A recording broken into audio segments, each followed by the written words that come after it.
Hey guys, Hyper Awesome here, and I haven't done a review in a while, other than the couple that I uploaded, and I found some old scripts for some reviews. So for those of you who haven't seen my Eminem Curtain Call review, I've been going through a couple older scripts lately, and I've been reading them. So yeah, that's what this video is. I wrote it like 2 years ago, back in about 2018, which is funny. No, sorry, I might have written it in 2019 on Halloween, the notes for it, but either way, it's funny because my channel on October 20th passed its 2-year mark, and no, sorry, that was the 22nd, and then the 20th, my other channel passed its 2-year mark, and then a while ago, this review channel passed its 1-year mark, but I deleted all the old videos, so it looks like I just started it a few months ago, to be honest. And then my Twitter just today, November 4th, that I'm recording this, actually passed its 2-year anniversary as well, so that's pretty cool. But yeah, let's get on with this.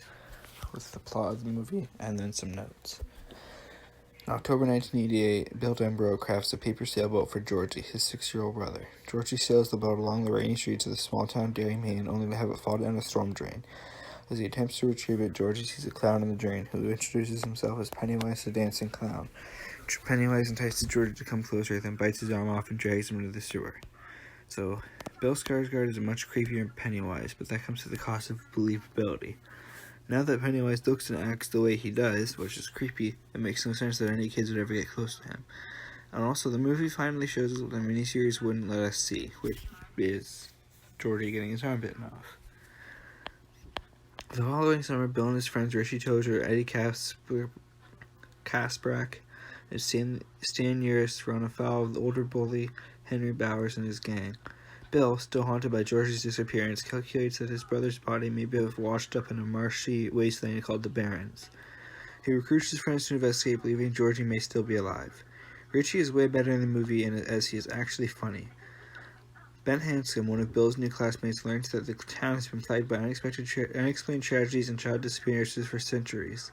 Targeted by Bowers' gang, Ben flees into Barrens and meets Bill's group. Henry Bowers actually begins carving his name into Ben's stomach. Also, Henry's friends seem to not like actually hurting people as much as they did in the miniseries, where they just kind of complied with what he said.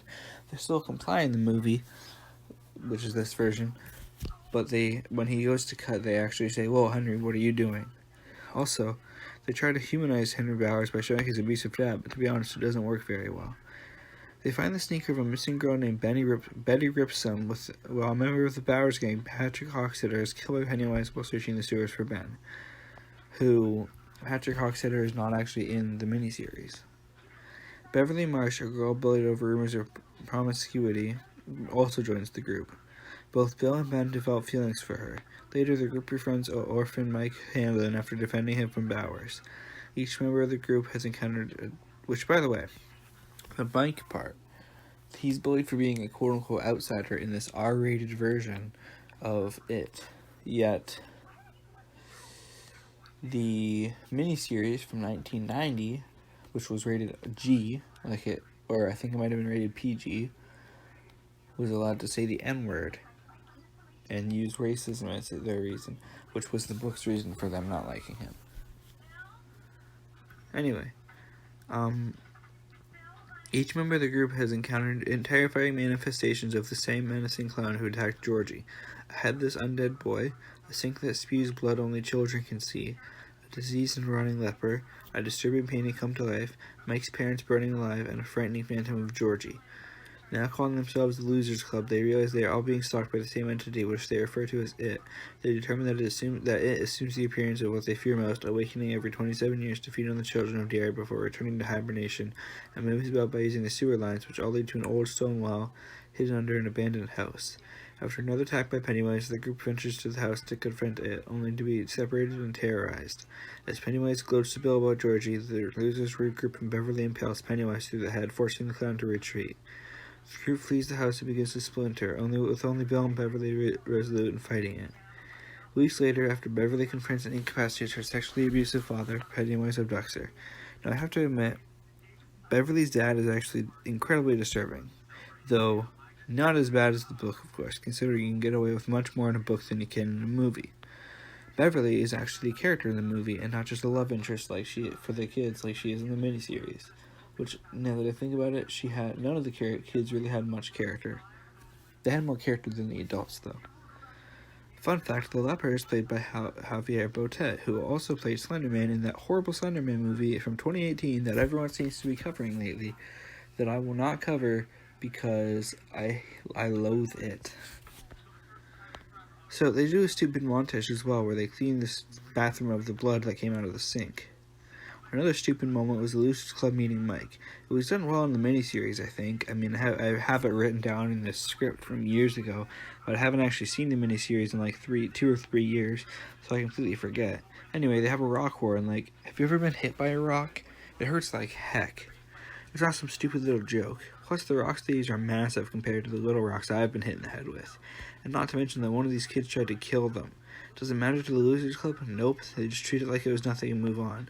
Was that childhood for people in the 70s, born in the 70s, sorry, and was being attacked and almost killed on a daily basis? When Beverly's dad finds the poem Ben made for her, it is a lot more dramatic than in the miniseries. In the miniseries, she just runs away, and that's it. In this one, her dad is knocked out cold, and it's even worse because the brief victory that Beverly has over her dad is ruined by Pennywise kidnapping her, which shows that nobody is safe in Derry, Maine.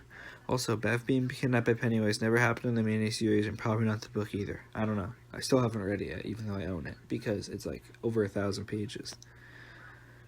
The dance Pennywise, it's called the Pennywise dance, but I'm guessing, but the dance Pennywise does for Beverly is ridiculous, and it's pretty much the wah-ha, wah-ha, wah-ha of this version of it.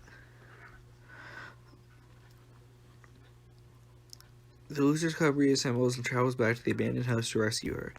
Bowers, who has murdered his abusive father after being driven insane by it, attacks the group. Mike fights back and pushes Bowers down the well to his apparent death. The losers descend into the sewers and find its underground lair, which contains a mountain of decayed circus props and children's belongings, around which the bodies of its child victims float in midair. Beverly, now catatonic after being exposed to the bright lights inside of its gaping mouth, is restored to consciousness when Ben kisses her. Bill encounters Georgie but recognizes that he is it in disguise. As Pennywise, it takes Bill hostage, offering to spare the others and go into hibernation if they let it feed on Bill. Losers reject this, battling with it while overcoming their various fears. It is eventually defeated and retreats deeper into the sewers, with Bill declaring that it will starve during its hibernation. While finding the remnants of George's raincoat, Bill finally comes to terms with her brother's death and is comforted by his friends. As summer ends, Beverly informs her of a vision she had while catatonic, where she saw them fighting it again as adults. The losers swear a blood oath that they will return to Derry as adults if it returns. After the others make their goodbyes and disperse, Beverly and Bill discuss her leaving the next day to live with her aunt in Portland. Before she leaves, Bill reveals his feelings and they kiss. Now, goodbye. That's all I have to say, because I don't have time.